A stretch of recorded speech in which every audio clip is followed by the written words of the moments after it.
made it to one of my favorite players in chess history. The 6th World Chess Champion, Mikhail Botvinnik. Botvinnik had such longevity in the chess world that it's astounding by modern standards. And the fact that it was made pretty clear in his later years that he didn't work on his game as much and was able to beat Tal in a rematch. It's a man almost half his age. Quite impressive. Botvinnik was the first world-class player to develop within the Soviet Union. He also played a major role in the organization of chess, making a significant contribution to the design of the World Chess Championship system after World War II, and becoming a leading member of the coaching system that enabled the Soviet Union to dominate top-class chess during that time. This is why he is forever known as the patriarch, or the father of modern chess.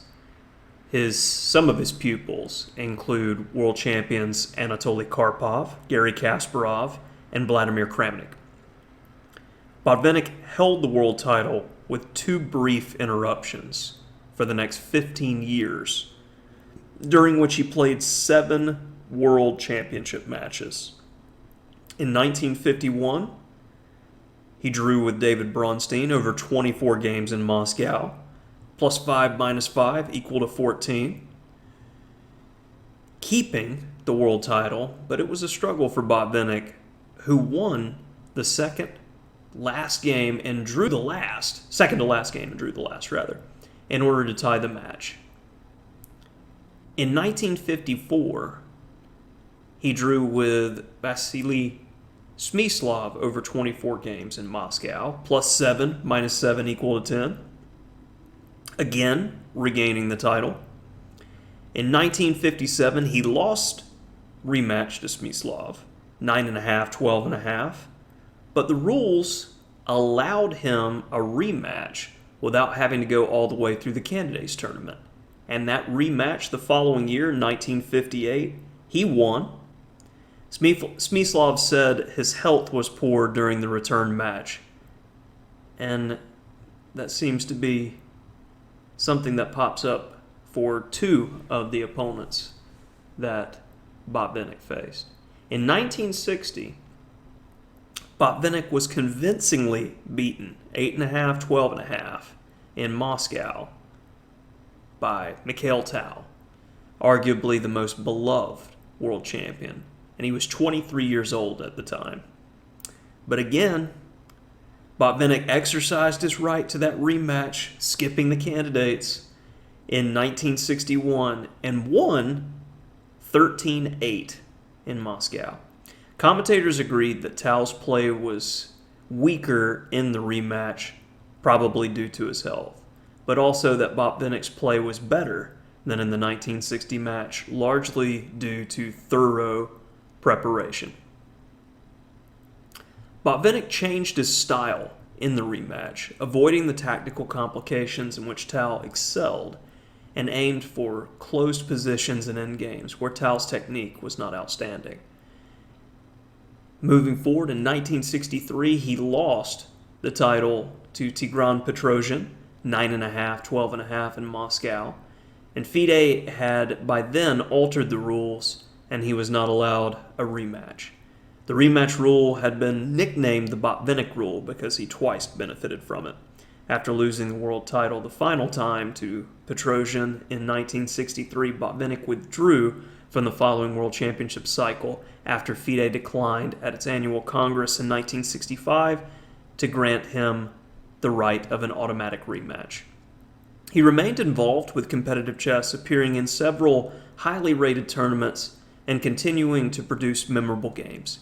He retired from competitive play in 1970 at the age of 59, preferring instead to occupy himself with the development of computer chess and to assist with the training of young, upcoming Soviet chess players. Without further ado, I picked out a game, and this is the first that we're seeing from the black perspective, I believe. of Botvinnik. And this line in the Slav is Botvinnik's namesake. So let's go ahead and get right in. And I find it interesting, the move orders used and allowing complications. As Botvinnik is playing against Arnold Denker, and in a radio match, USSR versus USA. It's so interesting, the concept of a radio match when thinking compared to modern day where we just play online. But I feel that at the time, without the engines, the prowess, and the hindsight, if you could come up with brilliant attacking ideas that the other player hadn't seen, or great preparation, like we're going to see in this game, you could get easy wins for a while, until they were published in a number of periodicals, which chess players would pore over, try to figure things out. So I find it very, very interesting that talking to the players of this generation, personally, I'll say that, you could use one opening idea a number of times. Today, if it's played in the morning, it's in somebody's chessable book by the afternoon now. Theory moves on, and we have to know more and more with each passing generation.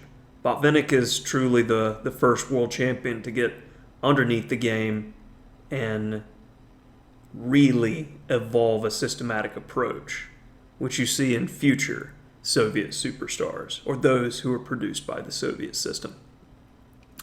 And here's a deviation that, with this particular move order that I wanted to note, instead of knight f3 that was played in the game, e4, and after takes, this is another one of those lines that requires excellent preparation by both players. b6, stopping the mate.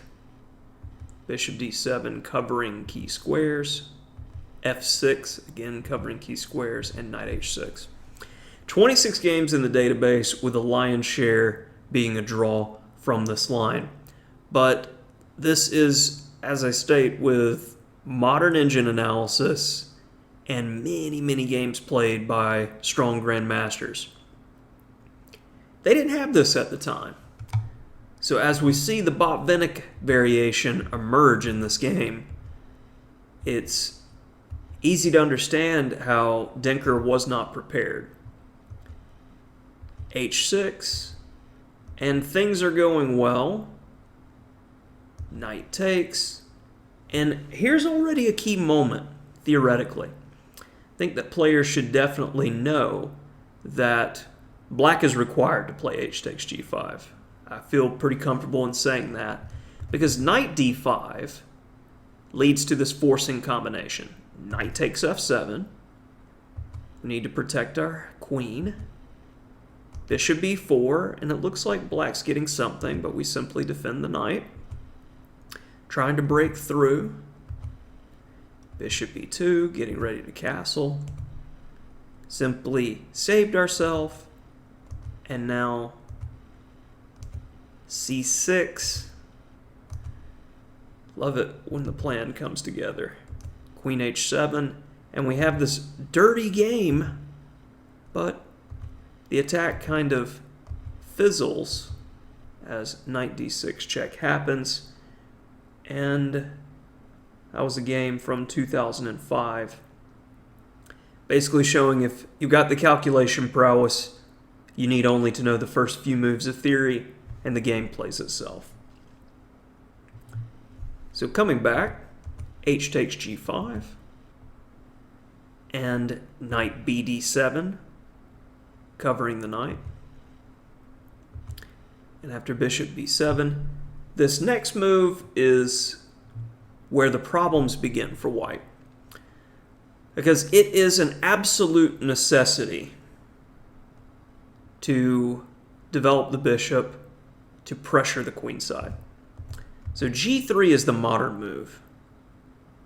And after c5, you shut down that bishop's diagonal, protect that focal point on d5, And after b4, I've always liked rook b1.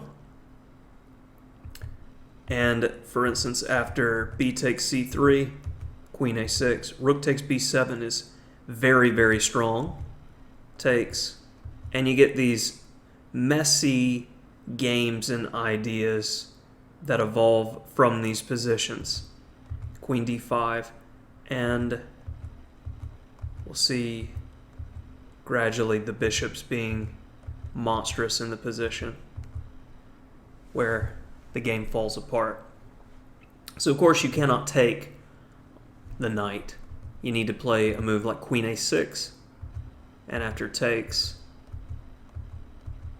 we get this modern position where a perpetual, I believe, is normally happening in this type of position with the extra knight. And there's little room for debate, which is why rook b1, it was fashionable for a while, but theory has gone back to the main line in the database. But as you can tell, these are very complicated tactical lines. And one misstep, and this misstep happens at move 12, by the time we make it to move 25, the game is over. It's that much of a difference. And many players picked up the Botvinnik when seeing this kind of devastation that they could lay on their opponents. But modern day, I can honestly say that I get excited when my opponents play it against me when I have white, and I don't see many modern masters playing it because it's a gamble, in my opinion. But the time period, excellent opening. Queen b6, castles, castles. a4, trying to get counterplay. Nope, shut it down. And c5. From this point on, it's as if Botvinnik decides that perfection is the goal. The knight on e4 is hit, and I don't think it wise to capture on c5. The bishops are going to be slicing towards the white king. The d-rook can swing over to g8. Everything would be in perfect harmony for the attack. So white plays queen b1. Now queen c7. Just a casual mate threat. Nothing to see here. So white backs up. Pawn in the middle falls. Bishop takes c4. Sneaky little move. If we were to grab that bishop, we quickly run into a devastating pin. So I like this next move. He touches his queen and just a smidge forward, just one square with the mate threat again. Defense. Now d3, opening up that diagonal for check, forcing the king in the corner. Now turning the screw just a little bit tighter with queen d6 with the threat of capturing on g3, which is very difficult to answer. So queen f4, and now we have an excellent finish to the game. This is definitely something that you'd see in Puzzle Rush style. So don't move until you see it. Pause the video, see if you can't figure it out. Alright, hopefully you pause the video. Rook takes. Rook h8. And if the bishop blocks, the queen falls. So he blocks with the queen. And after queen f4, the bishop has nowhere to go, and white resigns for this excellent preparation job by the patriarch, Botvinnik.